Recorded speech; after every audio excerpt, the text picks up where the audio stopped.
Well, I'm pleased to say that joining me now live from Abuja is a co-chair of the African Union's Vaccine Delivery Alliance, Dr. Ayowade Alakija. Dr. Alakija, thank you for your time. Do you feel that this was inevitable in some way? Thank you, Philippa.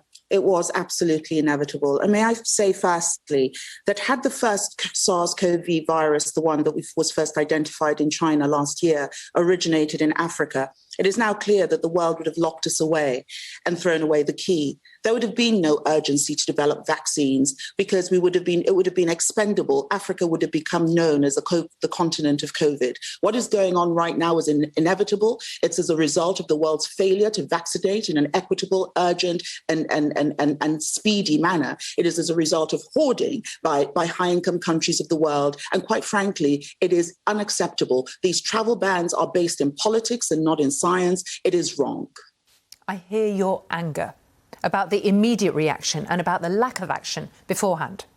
Yeah, absolutely. I mean, let's just hope this is a dress rehearsal that we're seeing right now with the Omicron variant and not the main event. The science, we don't know yet. What we can say about COVID, what we can say about this current variant is that the best thing that we know is that we don't know. So this is hopefully a dress rehearsal. But because until everyone is vaccinated, no one is safe. But what exactly is the global playbook on this? What are we planning to do? Are we just planning to act politically, knee-jerk reaction, so that we can satisfy those people within our countries that we're keeping those, those unvaccinated Africans out? Why are the Africans unvaccinated? It's an outrage because we knew we were going to get here. We knew this is where the hoarding, the lack of IP waivers, the lack of cooperation on sharing tech and sharing know-how. We knew this is a crossroads that it was going to bring us to. It was going to bring us to a variant. It was going to bring us to more dangerous variants. Why are we acting surprised? Why are we locking away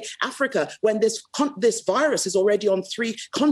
Nobody's locking away Belgium. Nobody's locking away Israel. Why are we locking away Africa? It is wrong. And it is also time that our African leaders stand up and they find their voice. African leadership need to sit up in this moment. Our presidents need to wake up in this moment and realize that this is not business as usual. Their continent is at stake. Our lives are at stake. And we cannot allow the world to do this to us.